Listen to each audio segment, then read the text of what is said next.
It's time to talk about basic assignments, how you assign something to the pupil in the most basic way. Afterwards, there'll be a more advanced video about how to organize things and so on and so forth. So here we go.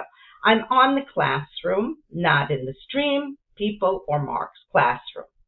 And I do create, and it gives me a bunch of things I can create. My advice to you is don't ever use this. It makes trouble and it's not worth it. What I always do is I pre-make the Google Docs, for example, that I'm going to want to assign, or the slides or the form ahead of time. I don't do it on an assignment. And it's also great because you just always have it later for when you want to use it again. So there we go. And so I do create assignment. So what have we got here? We've got a place to put a title. So I'm going to call this practice. And I give instructions. I say do this. And I go here and I go, I want a bullet list. And I write and that and the other thing. I can also now use what we call rich text formatting and make that bold if I want it, or that bold, or italics, or underlined, however you want. This is good for me. That's how I'd like to do it. And I move over and I see what things can I assign. So first of all, I can assign a video. I press on here and either I'll find a video ahead of time that I want to put on here for them, or I can search one. Or one. Boom. Okay, it's going to be looking for a video for me about Google Classroom, and I can look and I see these, and these are actually most of them I recognize, and I'll say this is the one I like. Add. That's if you want them to watch a video. Next, upload. Upload is usually used when you are going to be giving them something that you already have on Word and you want them to read it.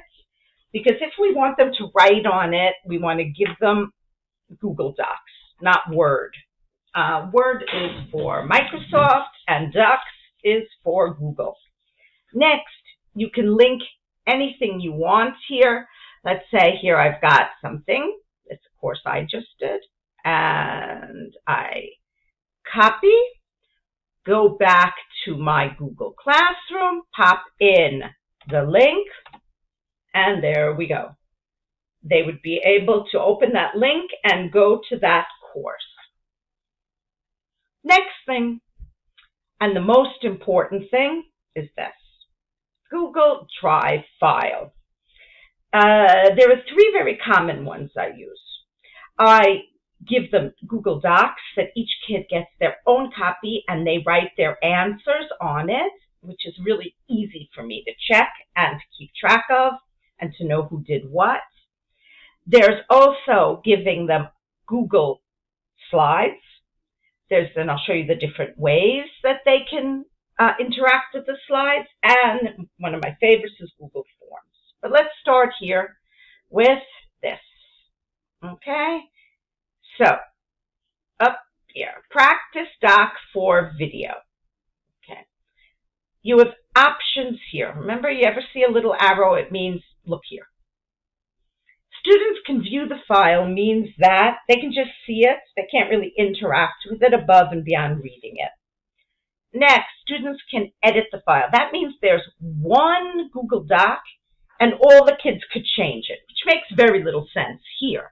The only place that makes sense is if you want to give like a slide deck where each kid has their own slide that they add information to. That's collaborative. In this case, I want to give them make a copy for each student. It's wonderful. Each kid gets their own copy right there on the Google Classroom that they write on, you check, you comment, you do a million things that you want, and it's all right here. Let's take a look on the right-hand side. Rubrics I'm going to talk about a little later. It is awesome. If you have a rubric, for example, you're assigning a Bagroot level writing task, you can make the rubric. I just copied it right off the rubric. I'll show you later how to do that. And every time I assign a writing task, I put the correct rubric, whether it's a C rubric or it's a rubric for G, and great work. Great. I love it. Next is topic. We want to organize our Google Classroom in a way that the kids can find the stuff and know what they're supposed to do, because an unorganized Google Classroom just makes the kids want to go run away screaming. So I need a topic. I have no topics here yet, brand new class. Personally, I organize my classroom according to months, and then I number the assignments. So let's call this October. That's the topic. And instead of just calling this practice, I use number 1 practice. And they know that they go to the month and they follow things according to the numbers. And remember, differentiation, kids work at different speeds. So sometimes you might want to put 1, 2, and 3 up and let the kids do them at their own speed. Or you can have one kid who only does 1 and 2. I'll talk about differentiation, which is also a wonderful thing that Google Classroom has. So I've got number 1 practice. I've got a topic October. Now I want to choose a due date. Let's say I want this done by, I don't know, the 7th. Because I'm doing this, it's only the 30th. I know that when I actually see you, it's going to be after that. Strange how time works. You can also add a time if you want. For example, if you want it done before the lesson, you can add the time 10 o'clock. 100 points. In general, I do my stuff out of 100 points. But for example, if you want to write, give them a writing test that's worth 40 points, you might want to make this worth 40 points. And that way it's going to work with your rubric. This is the name of the class, because if you know, you can do this and you can assign it to multiple classes. If you've got more than one class that you want to get the same exact assignment, I've had that before. I once had, let's say, a 12th grade 4-point class that was doing Module E and a 5-point 11th grade class that was doing Module E, and I would simultaneously assign the things to both classes. And this is my favorite. It is differentiation. Now, I only have 1 kid signed up in this class. That's me, my student account. So we really don't see it, but I promise you that it works, and it works beautifully.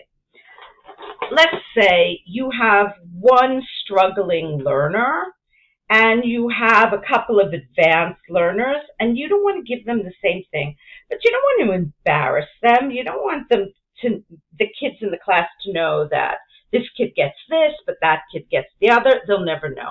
So let's say I only want to assign this to 5 of the kids because it's more advanced. What I do is, the default is all students. I unclick the ones that I don't want to have it, or I unclick them all, and I just click on the kids that I want to have it. I use this often. Also, for example, you might give multiple examples of how to practice something for kids that take longer to learn something, need more practice, and only 1 to a kid that needs more work. You'll figure out how to use this with the pedagogy, but just keep in mind differentiation is really easy on Google Classroom. Now up here I have a few possibilities. I want to warn you that once you assign or schedule, there's no going back to draft. Draft means that you save it as a draft, but the kids don't see it and you can change it. You can decide later when you want to assign it. Because let's say I have some free time on a Friday and I want to sit down and make enough assignments for the next week. But you certainly don't want the kids to suddenly, all of a sudden on Friday afternoon, get an email or multiple emails that you've put off a ton of work. all they're going to do is freak out. Even if you send them a message saying, I'm just doing this for me, don't worry, they're going to freak out. So instead you do save draft. And when you save the draft, you'll see it's here. It's in light gray, which means only you see it and it's all ready to be assigned. Okay, 2 days go by. I'm ready to assign this. I do edit. And I now say assign or schedule. Now, schedule gives you a chance of choosing a date and an hour that they'll see it. I use that often. For example, let's say it's now Saturday night and I have a class tomorrow at 12:30, and I want them only to see it after the class is over. Because if we're working in the computer room, for example, I don't want them doing their homework when we're doing something else. So I'll instead choose tomorrow, and I'll make it after the end of the lesson, after 2 o'clock. Or I just now want to do assign. Okay, I wouldn't usually do that on a Saturday night, but let's pretend. Anyway, it's not a Saturday night right now. Assign. Taking a second. Here. Okay, so I have now assigned this to a class. Now I'm going to do something that I recommend highly that everybody do, which is have a student account so that you can see how the students see things. So I have many emails, and this one, ET, is my my student account. I'm joined into my own classes as a student. So here it says stream was updated. Now, this is because I did not cancel the notifications on the stream. Remember in our first video, I suggested doing it. I didn't do it right now, but I certainly would if this was a real class. So here we go, show. So I don't like this. It's showing up on the screen, bad, bad, bad, because this is not where the kids are supposed to interact with things. There is where they interact with work. So I am a student named ET phone home, and I see I have something called practice. So I open this up, and you tell your pupils they should always work through view assignment. You go to view assignment, and they've got a bunch of stuff they can do. Now, I'm talking about this because you might need to help them. So it's a good thing that you know how to do it. So they see they've got something called number 1 practice. They've got, here's the instructions. They see it's due on October 7th. It's worth 100 points. They can add comments that I'll see if they want to ask me a question in front of the entire class. I also disable that because I don't need them kibitzing with me in front of everybody. Instead, add comment to Debbie. They can ask me a question. I can say, Debbie, I tried to do this. I just didn't understand.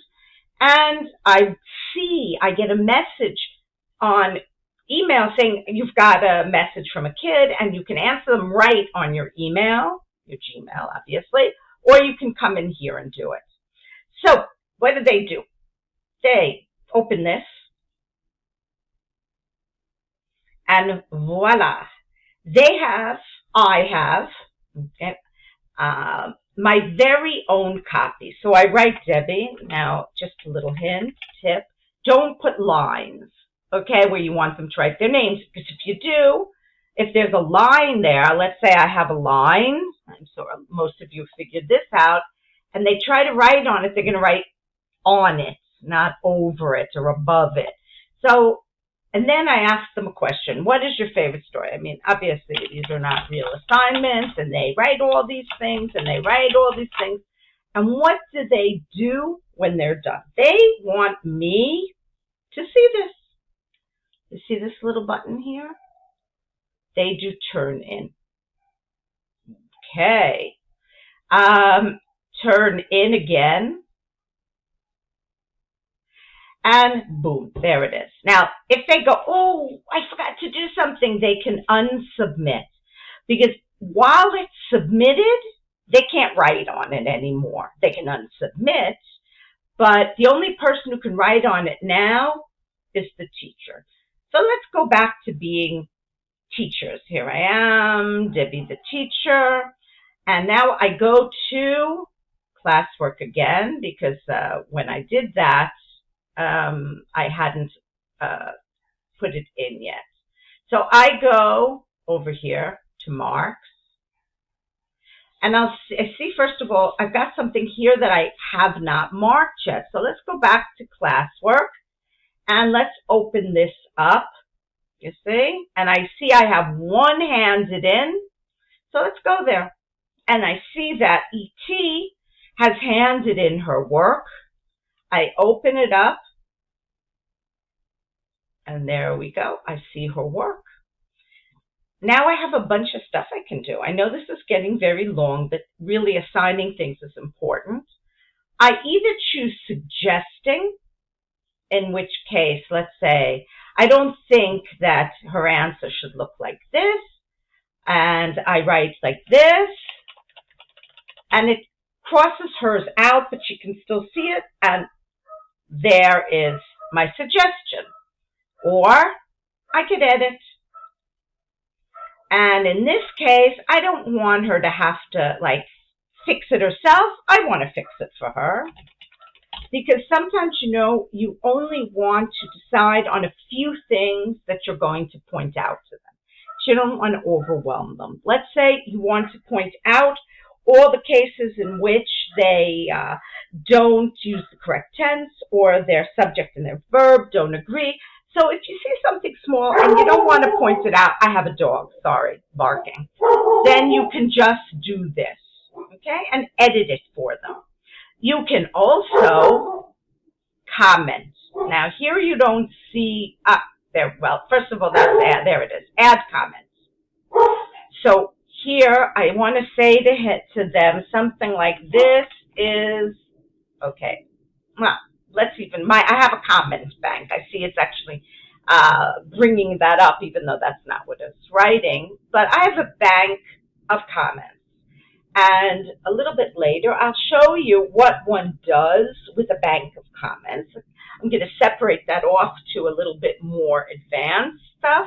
But in the meanwhile, you can just write whatever you want. This is blah, blah, blah, blah, blah, blah, blah, comment.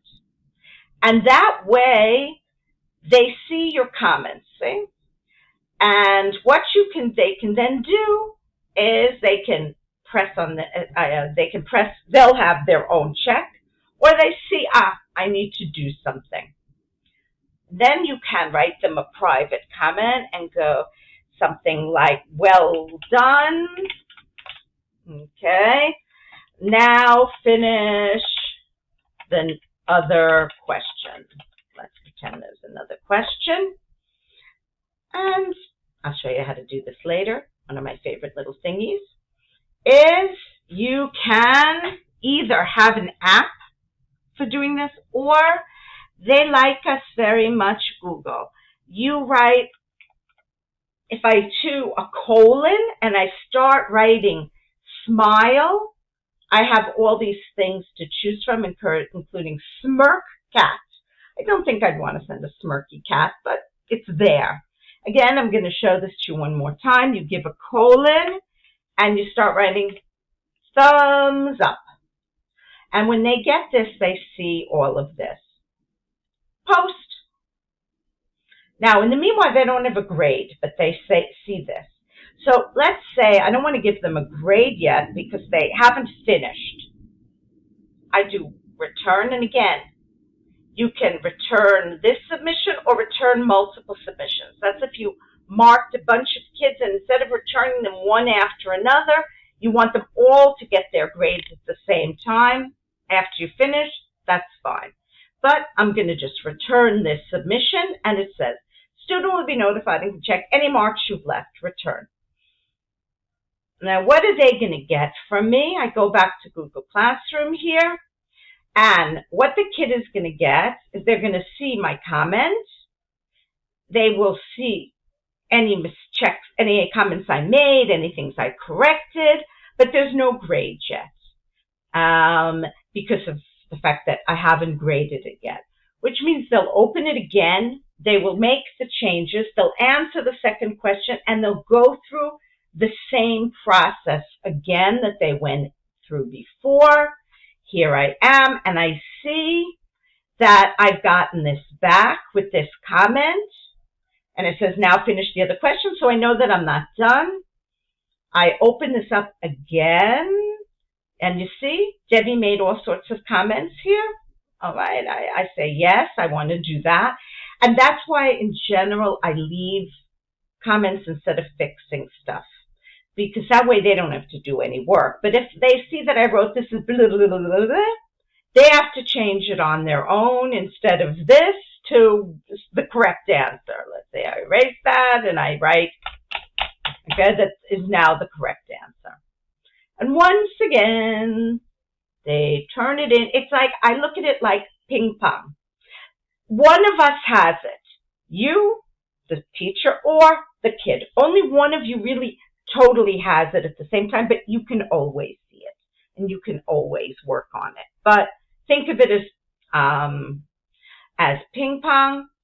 The kid turns it in again. I go back to me, the teacher, and I should refresh so you can see what you see. Otherwise, you won't see what you see. And there you go. In this case, you see it's turned in again. I open it up, and I look, and I see the kid did a great job. They corrected everything I wanted them to do. Wow! I am so proud of you. And now I'd suggest do something specific. You corrected all the mistakes. I can't type right now. And used the verbs correctly.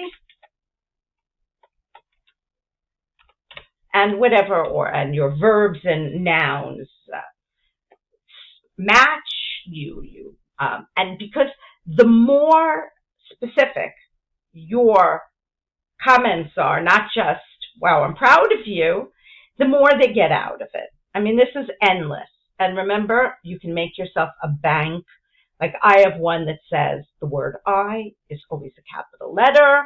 I have one that says, make sure you always start a sentence with a capital letter, and all sorts of things that are common mistakes your kids make. So again, I post, and this time I want to give them a grade. Let's say if I have a rubric, it's great. If I don't, okay, I give it a 90, and I return this. And now, one more time, when I go back to being my pupil, here I am, I will now see that I got this back, and I got a 90, and I say to myself, wow, Debbie, you did a great job. And I can write back to Debbie and say, thanks, and send Debbie a message. And this is how kids do their work and how you assign their work.